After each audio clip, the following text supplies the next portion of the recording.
The trap is set. The target is locked. The extraction? It's already begun. You're watching a psychological heist happening right in plain sight. Money vanishes, protection is given blindly, gifts flow, while the victim's own pain is just completely ignored. This isn't an accident. It's an architecture.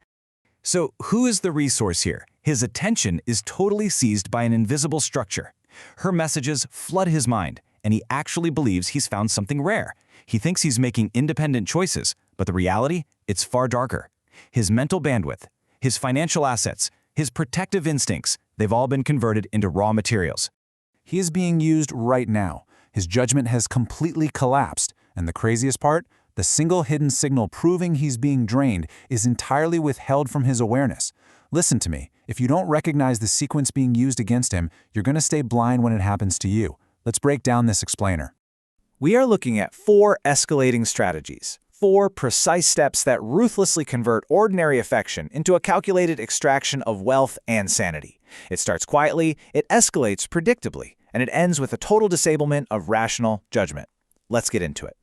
Strategy 1. Mental saturation. It begins with the weaponization of ordinary moments. A photo of a coffee mug, a short voice note just carrying the sound of her breathing, a perfectly timed text. The occupancy of mental space is the first quiet seizure of control. Look, the modern mind is already overstimulated, right? It's desperately searching for a lock. And once this person becomes that lock, the bandwidth required to even question the outflow of gifts and money, it just vanishes. The immediate consequences are chilling. Work emails pile up unread. Friends are met with delayed replies. The vital, practical questions, like how much he's spending, or honestly, how much of himself he's losing, are completely silenced.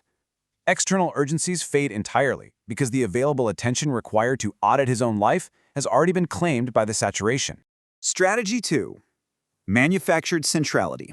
The pattern escalates drastically here. She manufactures a reality where he stands at the absolute center of her visible world. Plans rearrange, friends are postponed. And this triggers an ancient automatic reflex in the man to provide unmeasured protection. He receives staggering focus, a directed intensity, but reciprocal empathy is completely missing. His quiet doubts on private emotional weather remain unmapped and totally ignored. The intensity was never mutual, it was directed. This is the fatal vulnerability. The absence of genuine curiosity about his struggles is hidden right beneath the crushing weight of constant contact. So what does he do? He clears space in his budget, fatally misreading strategic saturation as rare devotion. Strategy 3. Systematic isolation. You remove everyday distractions, and the dynamic locks into a narrowed space. Private evenings are arranged with extreme care. Environments are chosen where water moves, lights stay no, and the outside world completely recedes. And the execution? It's flawless. Friends who might ask uncomfortable questions are seen way less often. Solitary reflection time is eliminated. With competing realities systematically destroyed, the continued investment of massive resources actually begins to feel absolutely inevitable. As the source material points out, the isolation does not require locked doors or dramatic scenes. It literally only requires the systematic reduction of competing realities. Paranoia and practical thoughts lose their surface power because there is nothing left to test the relationship against. The dynamic stands alone, completely unexamined. Strategy 4. Sensory override. The trap is almost closed. This final stage violently agitates the nervous system. A scent is chosen carefully and left in places he'll definitely notice. Her voice is slowed. Casual physical contact is timed to land with absolute precision. This is sensory override, the absolute disablement of rational judgment through sensory and emotional overload. His living senses literally override the parts of his mind that would audit this unequal exchange. His own body is weaponized against him.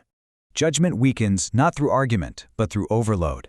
A man whose nervous system is lit up is desperate to keep that state alive.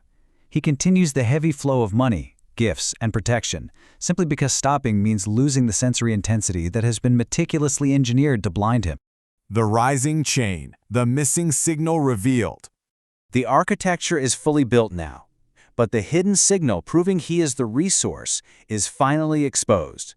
The absence of genuine interest in his deeper struggles is the soft signal that reveals the harder structure underneath. This is the chilling truth. The constant, glaring lack of empathy for his private emotional weather is the undeniable proof. The very intensity that felt like being chosen, it was the exact mechanism designed to keep his reality secondary to her extraction. The vulnerability is entirely structural. High-achieving men, men who normally command their own inner worlds, they lose control precisely because the trap is gradual and clothed entirely in pleasure. The focus was never mutual. The sensory flood was never passion. Every single element served the quiet, ruthless movement of resources. The aftermath. 3 paths of reckoning. Once the missing pieces are finally observed, the illusion shatters. The victim is forced into 3 unresolved outcomes that permanently rearrange his power. First, continued flow. He just surrenders his resources, maintaining the uneven power dynamic to keep the sensory high. Second, quiet withdrawal. He reclaims his mental bandwidth, but risks intense loneliness. Or third, abrupt rupture. A violent realization where transferred assets are irreversibly lost, leaving massive psychological damage. Mark this warning. None of these paths is fully settled, while the saturation continues. The pattern has already completed its dark work, when the question of balance itself fades from his awareness entirely. The erosion of his interior life, the loss of the belief that his own mind even matters, is the deepest, most permanent cost. So, the silent drain of resources is happening in plain sight. It looks like closeness, it feels like passion, but the exchange has been shaped entirely in one direction. Look past the intensity in the relationships around you. Look for the absence of empathy. Ask yourself, which path is already being walked?